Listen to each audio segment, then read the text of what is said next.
The line, "Luke, I am your father," is burned into our minds. Everyone knows it. It's quoted, "Luke, I am your father," parodied, "No, Buzz, I am your father," printed on t-shirts everywhere. But here's what you probably don't know. It was never even said. It's not real.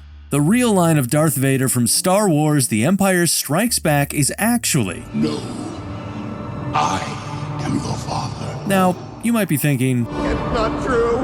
That's impossible." But in the back of your head, you now know it is.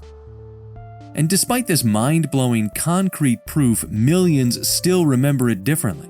Just like how you might remember the Looney Tunes, but spelt this way. Or the Berenstain Bears, which apparently was always spelled differently too. These aren't harmless mix-ups. They're examples of something much stranger. A wonder where huge groups of people vividly remember events, quotes, or images that never actually happened. It's called the Mandela effect. And once you notice it, you'll start seeing it everywhere. But this isn't about misremembering movie lines or internet conspiracies. No, this goes so much deeper than that. The real question isn't what you remember. It's why you remember something that never existed. Because if your brain can change the past without your permission, what else about your life might be a lie? The Mandela effect got its name in 2009, when a paranormal researcher named Fiona Broom made a strange discovery. She remembered Nelson Mandela dying in a South African prison in the 1980s. She even remembered news coverage, mourning crowds, and watching his funeral on TV. But here's the twist. Nelson Mandela didn't die in the 1980s. He passed away in 2013. Not only that, he became president of South Africa after being released. Fiona was shocked, but what really messed with her head was that she wasn't alone. I mean, is this crazy to anyone else? It's not what I remember. Now they're saying that Nelson Mandela died in December 2013. Thousands of people, complete strangers from all around the world, shared that exact same false memory. It was as if a whole group of people remembered living in a version of reality that no longer existed. That's the Mandela effect. A weird memory glitch where millions of people remember something that never actually happened. But it doesn't feel false. It feels real. It feels personal. And once you notice it, you realize this is just the first of many lies you still believe, even at this very moment. Take the 1990s movie Shazam, starring the comedian Sinbad as a magical genie. A lot of people can describe full scenes from it, the cover art, even the ending. But here's the problem. That movie doesn't exist. It never did. The closest thing is Kazan, a different genie movie starring NBA Hall of Famer Shaquille O'Neal. And if you're a bit young for that, let's go with a more relatable example. Pikachu. Do you remember him with a little black tip on his tail? Most people do, but you have been deceived. His tail was never black. If you're a fan of board games, this one should be easy. The Monopoly Man. We all picture him with a top hat, a cane, and of course, his monocle, right? But once again, our memory's lying to us. He's never had a monocle. That's Mr. Peanut. We've been mixing them up without even realizing it. And let's not forget the classic line from Disney's original Snow White. Mirror, mirror, on the wall, who's the fairest of them all? But play back the original Snow White and you'll hear something different. Magic mirror on the wall, who is the fairest one of all? The point is, how can so many people be so confident about something that never happened? And why does it feel so real? What makes the Mandela effect so deceiving is that it doesn't feel like forgetting. It feels like something changed, only nobody told you. You start second-guessing yourself. Is this just a bad memory, or is your brain distorting reality on its own? And if that's true, then how much of your life is based on something that never happened? Not just movie quotes or cartoon characters, but moments you swear made you who you are. The thing is, your memory isn't a recording. It's fiction, rewritten every time you remember it. When you experience something, your brain doesn't just store a perfect file away in a cabinet. Instead, it breaks that memory into pieces, sound, emotions, images, and spreads them across different areas of your brain. Then, when you try to remember it, your brain doesn't pull out a file. It rebuilds the memory from scratch. And what's even scarier, every time you remember something, you're not remembering the original moment. You're remembering the last time you remembered it. It's what's called reconsolidation, and it means your memories can change without you ever realizing it. Now add in the power of suggestion. If someone confidently tells you, "Hey, remember when Pikachu had a black tip on his tail?" Your brain starts filling in the blanks. Even if you didn't remember that before, now you do. And the more you picture it, the more real it starts to feel. There's a reason lawyers aren't allowed to do this very thing when questioning a witness on the stand. This memory distortion is incredibly common. Most people make memory mistakes constantly, even when they're completely sure they're right. And in real life, we're doing it all the time. But it gets deeper because your brain also works off these things called schemas, or mental shortcuts that help you make sense of the world. You expect a certain thing to be true, and your brain fills in the rest automatically. For example, mirror, mirror on the wall. It flows. It matches what we've heard in jokes, parodies, and cartoons. Your brain swaps it out because mirror, mirror just fits your expectations better. Or take one of our other examples from earlier, the Monopoly Man. Rich guy, top hat, fancy outfit. Doesn't he just seem like someone who'd wear a monocle? Your brain thinks so, so it adds it in without your permission. And when millions of people share that same assumption, boom, you get the Mandela effect.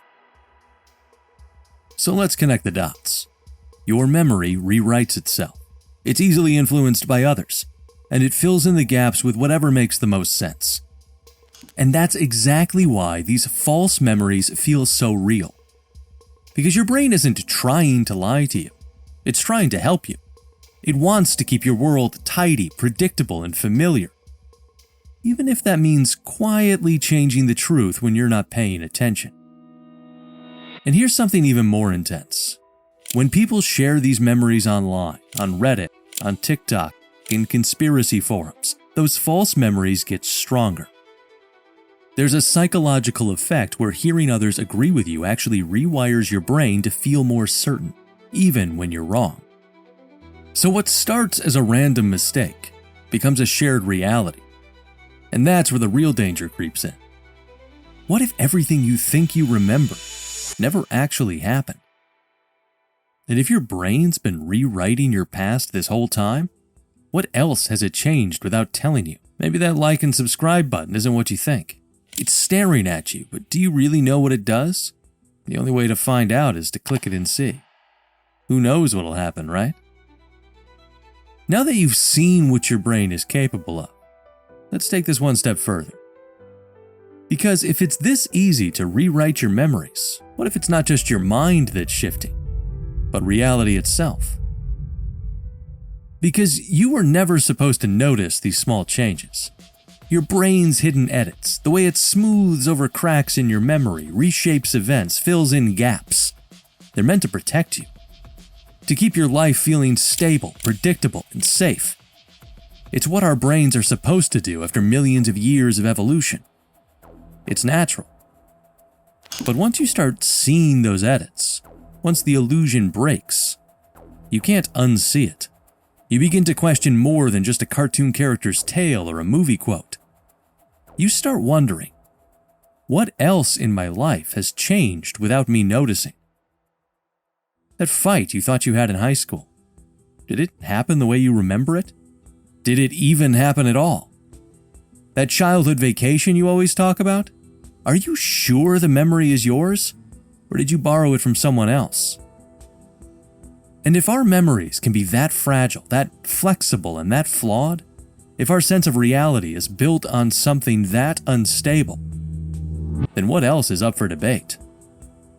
Because here's the unsettling truth. The Mandela effect doesn't just challenge your memory. It challenges your identity, your past, and your beliefs. It challenges the stories you tell yourself about who you are and how you got here. And when that starts to fall apart, people search for answers. Anything that can help make sense of it all. Some believe we've slipped into an alternate timeline, that there was a moment, decades ago, when everything split. No explosion, no warning, just a soft shift in direction. And now we're stuck living in the echo of the wrong version. Half of us remember one reality, the other half, something else entirely. Not because we're confused, but because we were never meant to be here. And the reason that your memories don't match the world around you is because your world was left behind. Others say it's the Large Hadron Collider at CERN, the massive underground particle accelerator in Europe. They believe that when it was fired back up again in 2022, something slipped. Not just atoms smashing, but reality cracking. They believe a portal opened and timelines merged together. Others think that we collided with another version of Earth, one just close enough to fool us. Same houses, same people, same songs on the radio, and now we're all pretending this is the world we've always lived in. Even if something deep inside us keeps whispering, it's not. And then there's the simulation theory. The idea that we're not even living in base reality, but inside some hyper-advanced computer simulation like The Matrix, only quieter. No slow motion, no leather coats, just code running in the background, shaping everything we see. And when the programmers tweak the system, change a variable, fix a bug, our memories adjust to match. Like a silent update running in your sleep. What used to be Berenstain becomes Berenstain. What used to feel true simply doesn't anymore. We call it a glitch, but maybe it's not a mistake. Maybe it's a test to see if we'd even notice. Tinkerbell never used a wand in the Disney intro? Patch it. Forrest Gump never said, "Life is like a box of chocolates"? Life was like a box of chocolates. Update the line. No one will notice. Now, do any of these theories have proof? No, they don't. But here's the thing. You can't disprove them either. Because once your mind opens that door, once you accept that your own brain can shift reality on you, who's to say where the edits end? Maybe it's not just your memory changing. Maybe it's time. Maybe it's space. Maybe it's everything. Or maybe this has always been happening. Maybe you've lived a dozen lives already, in a dozen different versions of this same reality. Each one slightly off, slightly rewritten. And the Mandela effect? It's just the first crack in the surface. But even when we take away the conspiracy theories, low-key, thank God, what we're left with is still terrifying. Your memories can change, your reality can shift, and your brain will never tell you it happened. So ask yourself this: what if you're not who you think you are? What if none of us are? And what's one thing you swear used to be different? Drop it in the comments below. Let's see who remembers what. And if reality is shifting, then the only way to survive it might be to outwork it. In the next video, we'll be diving into the psychology of obsessive hard work, when raw grit pushes beyond pure talent. Click here for that. Thanks for watching.